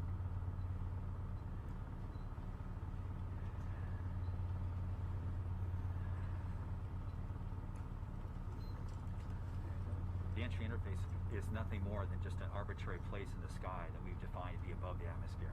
Yep. But from that point Common on, line. there's definitely atmosphere, and above it there isn't. We are 2 minutes from entry interface. Perseverance is to transmit heartbeat tones, indicating everything is nominal. So the tones can tell us whether something's bad or not is happening. So far the heartbeat is doing well.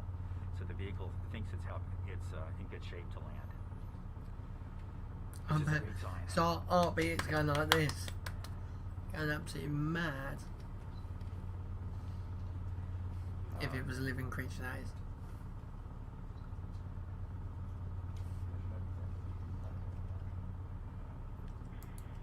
We're just under 2 minutes from entry interface. As it gets closer to Mars, Perseverance is actually being pulled in by gravity and accelerating. By the time Perseverance reaches entry interface point, she should be going just under 5.4 kilometers per second.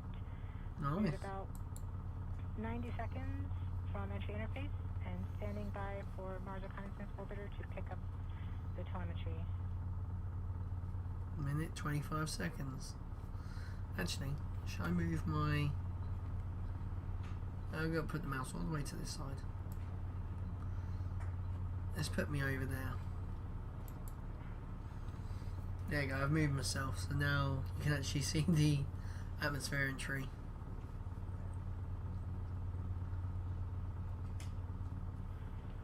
We are 1 minute from entry interface. Nice. Come on, guys, you can do this.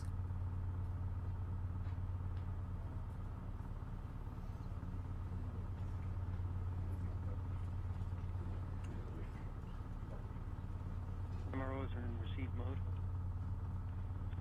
We have confirmation that the Mars Reconnaissance Orbiter is now relaying data from Perseverance.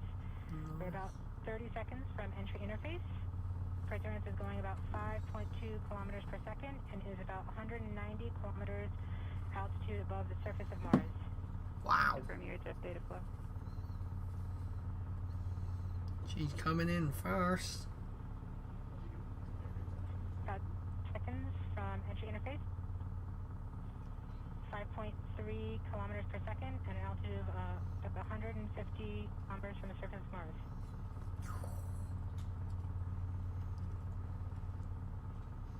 There you go, drag us round, that's it. Right, let us see where we're going. Man. Oh. We have confirmation of entry interface. Perseverance is currently going 5.3 kilometers per second at an altitude of about 120 kilometers from the surface of Mars.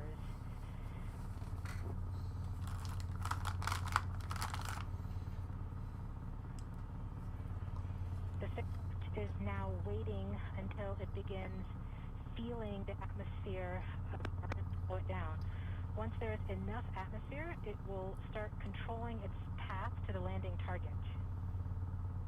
It's just insane.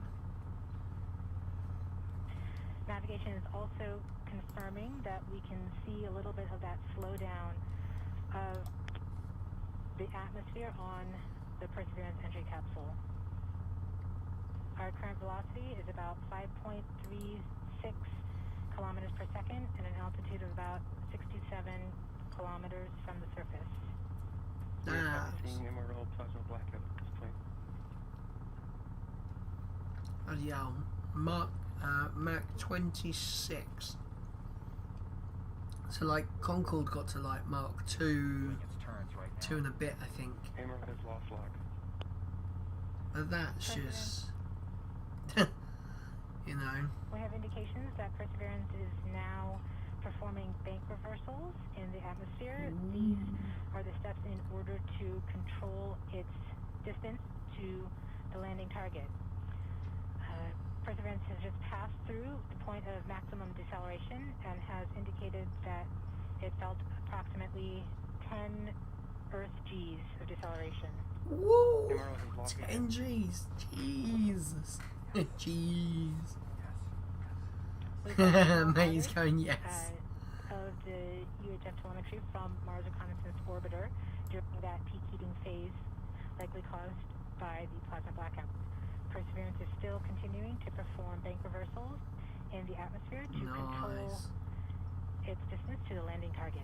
So it's basically like coming in like that, and it's adjusting. So if it wants to make it shoot a bit further, it flattens out, and if it wants to shorten the range, it tips up. So then the most aerodynamic force is hitting an altitude of about that flat bottom. From the surface of Mars. We have entered heading alignment, which means Perseverance is no longer trying to control the distance to Mars, but the target on Mars, but instead is flying straight to the target. Nice. So now it's coming it's coming straight down now. It's got it in its arc that it wants to go, and now it's just like working, making sure it's not going sideways, basically. Man, this is insane.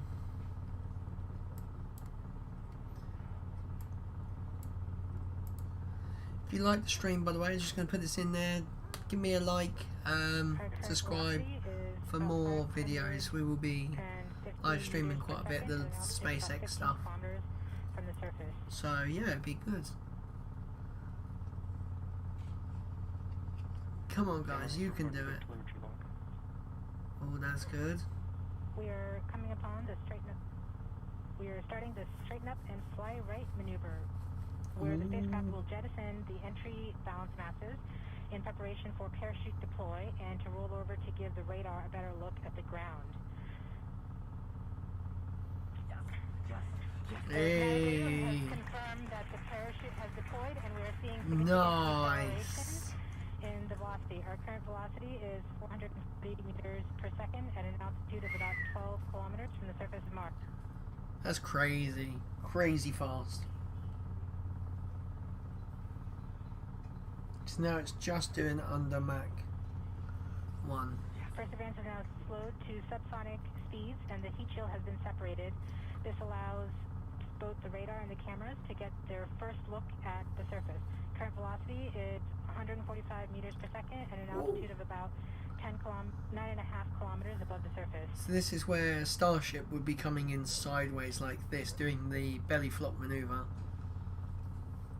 And I think it's 2 kilometers of height, then it would do the flip and then land down like that. Man, this is just crazy. Perseverance now has radar lock on the ground. Current velocity is about 100 meters per second, 6.6 kilometers of the surface. Come on, you can do it. You can do it. Descend on the parachute. We are coming up on the initialization of terrain relative navigation and subsequently the priming of the landing engines. Our current velocity is about 90 meters per second at an altitude of 4.2 kilometers. 4.2 kilometers, dang. We have confirmation that the lander vision system has produced a valid solution and part of terrain relative navigation. Oh, nice. I went to clap then. There's clap. Of the landing engines. Man, this is insane. Current velocity is 83 meters per second at about 2.6 kilometers from the surface of Mars. We have confirmation that the back shell has separated. We are currently performing the divert maneuver. Current velocity is about 75 meters per second at an altitude of about a kilometer off the surface of Mars. TRN Safety Bravo. So this is when the rockets all fire off. We have completed our terrain relative navigation. Look at that, like, I know that's a simulation of what it's meant to look like, but it looks like something out of a computer game. Mate, I bet they're all really nervous now, because this is sort of like the hardest part.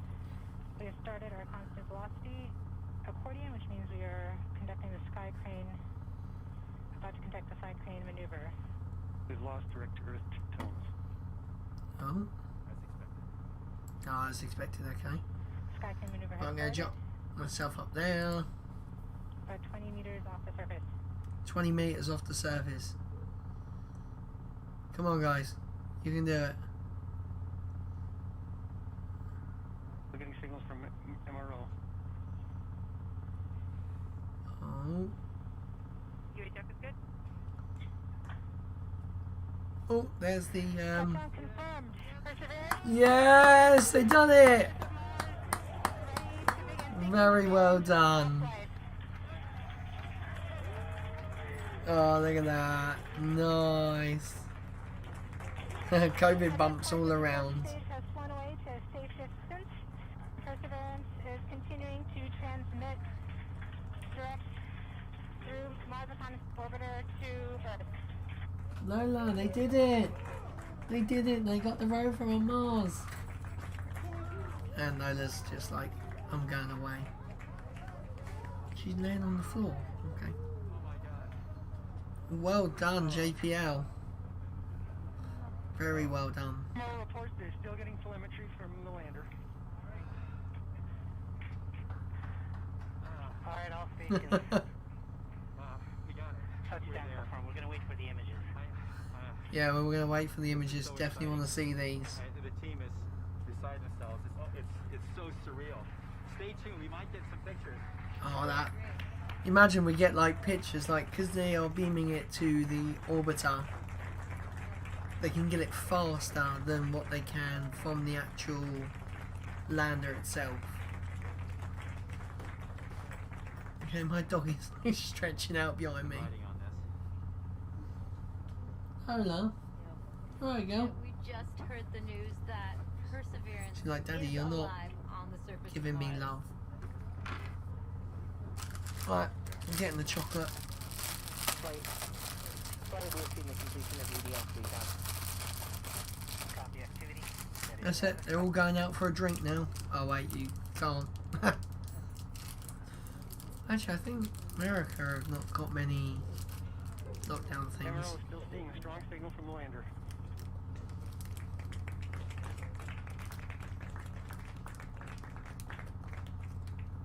Oh, there's that big camera.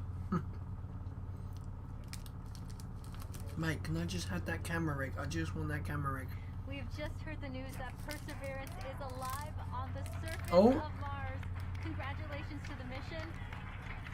Then they just got images. Looks like we have some more news. Oh. It looks like we're getting the first image. No way! Look at the first image. It's a tiny image. Come on. Flight, this is OL3. I have the target point on the map when you are ready. We are ready, OL3. Oh, where is it? Where is it?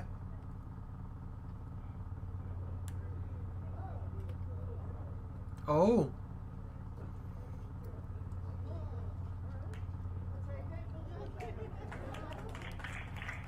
I don't think it landed where it was meant to.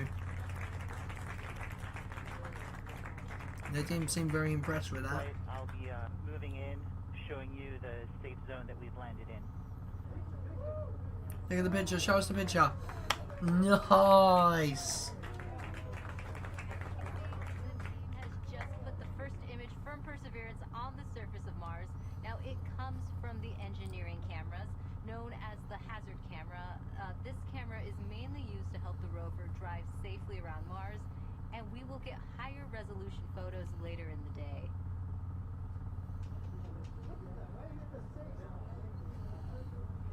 Nice.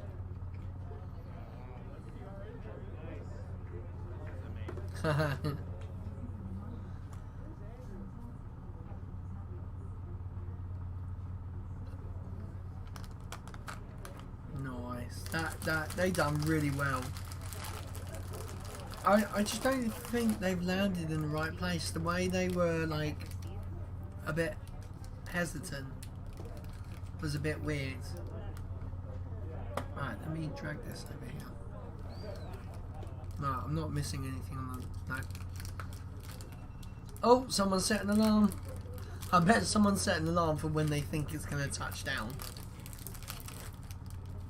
Look at that. No, they're already in Photoshop. Oh yeah, it'd have to be Photoshop, wouldn't it? Because it's data related. And they don't just send it like a JPEG. It's actually sent as data. We've got our second image in. Our second image is in. Okay, these we Oh, wow. in the front and rear of the Oh. of the spacecraft. Typical Windows. They're near the ground, so these are pretty close. You can see the wheels there, and they're a little dirty because we've got glass covers over these cameras. But we took these seconds after landing, so there's still dust in the air from our landing event. So Nice. this is happening. You know, this happened just seconds ago. Just arrived. And, Oh, This nice. is really amazing. And we even know where we landed. This is the most amazing thing. The vehicle has told us where it's landed because it figured it out. You know, this is a sign. NASA works.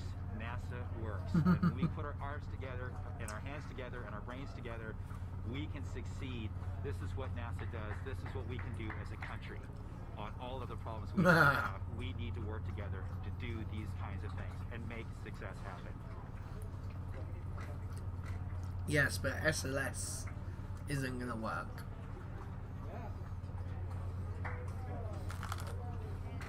Joining us now is the acting administrator of NASA, Steve. Hey, the new guy. Steve, welcome and congratulations. Hey, thank you. What an amazing day. And how does it feel to have Hello, another rover on Come here. Mars? Come on. It's amazing. Let's see if I can get the dog out. To have Perseverance join No, no, come here. Curiosity Up. on Mars, and Up. what a just a credit to the team. I mean, just what an amazing Up. team to work through Come all on. the adversity that Let goes me and all the pick you up. challenges that go with You're landing a getting rover too on big to Mars, be picked up, plus Lola. the challenges of Here's the COVID dog. and just Say an Lola. amazing accomplishment. And what does this mean for NASA and its future plans? So for robotic exploration, you know, every time we execute a mission with new instruments, we You're right, discover like- new things and things we Oh, never thought oh we God, would discover. careful the cable, careful the That cable. always informs our future. Okay, the dog robotic is... missions, both landers, rovers, and orbiters. Ah. This mission also has technology on it. One of the cool things is No, that you it's stay away a from the helicopter. chocolate, you. It's an There you go. experiment on this mission, but if it's successful, we can use it as an You gonna say observation, hello? science observation platform by putting Wave- instruments on it, wave hello. and also use it as a scout for future rover Hey, missions. You got And crap in then your just the entry, set, and landing capability. It'll That's a allow good us go. to land more larger, more ambitious robots on the surface of Mars. And then for human exploration, we have the Mars Intercept and Landing Instrumentation, which is going to give us EDL information. We have the Mars Environmental Dynamics Analyzer. It's going to give us properties, size and properties of dust particles, because when we send people, we're going to have to deal with that dust. Oh yeah, tons of dust. This is just an incredible mission because of the science and the technology, and then caching samples for a Mars sample return mission. That will be an amazing mission, the first round trip to Mars and back, and bring those samples cached by Perseverance back to Earth to examine with state-of-the-art equipment in our laboratories here on Earth. We have so much to look forward to. And we also have a student question coming in from Landon. Let's take a look. Hi, my name is Landon Applegate. I'm in 6th grade and I'm going to Academy for Academic Excellence. And my question is, do you think we could get resources from Mars to help on future missions, or even as like a launching point? Oh yeah. Great question, Landon. Actually, we have an experiment called the Mars Oxygen In Situ Resource Utilization Experiment, or MOXIE, and it's going to demonstrate generating oxygen from atmospheric CO2. So you're going to get CO2 and basically turn it into oxygen. Generate breathable oxygen, and even if we can liquefy it, oxidizer for propulsion systems. So that's a tech demo on Perseverance. And then we're going to continue to characterize the frozen water on and below the surface of Mars, and eventually try to figure out how to extract that water from the Martian soil, or what we call regolith, and then we can use that for potable water and also break it down into oxygen and hydrogen for rocket fuel. So absolutely, we're going to try to eventually figure out how to live off the land to support human missions to Mars. Thanks for taking the time to talk to us today, Steve. Thank you. Thanks, Steve. And now that Perseverance has safely touched down on Mars, let's learn more about what's in store for the rover. Joining us now is Surface Mission Manager Jessica Samuels. Jessica, your surface operations team has now taken over. What are they doing now? Yes, hi Raquel. We are so excited here in the Surface Mission Support area. The team will do a handover with the entry, descent, and landing team and pass any critical information. And then this team behind us will be the team that does the health and safety assessments daily as we progress on this mission. Yeah, it's got to have health and safety. What do the upcoming weeks look like for your team? So as we enter Mars time now, the commanding team will be working overnight while the rover is asleep, so that we can perform the initial checkouts of our key rover functions and our science instruments. And we have to do this all in time for the regularly scheduled communication pass, which happens in the morning.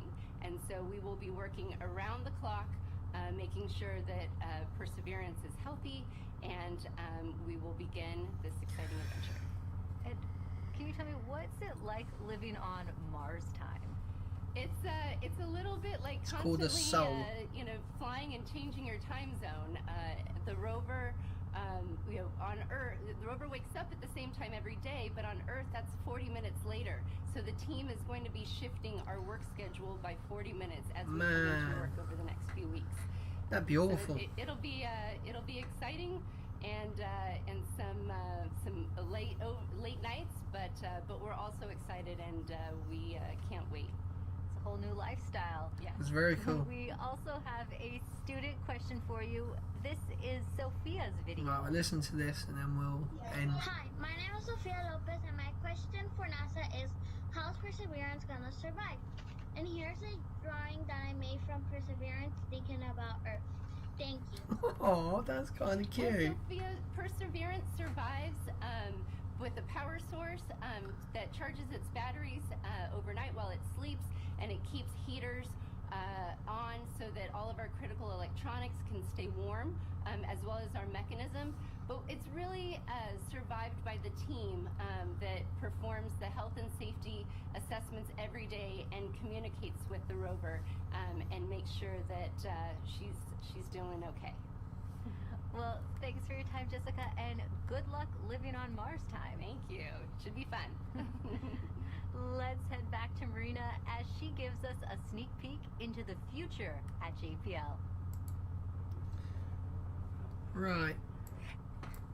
So, let me make this bigger. So, thank you for joining the stream. Hope you enjoyed it. We will be doing more. We got quite a bit of SpaceX coming up soon. We're just waiting for the cold front to go. SN10 is literally on the pads. I think they've installed one of the engines, so we're just waiting for engines. As soon as I know possible dates, I will get some live streams set up and everything will go good. So thank you guys once again.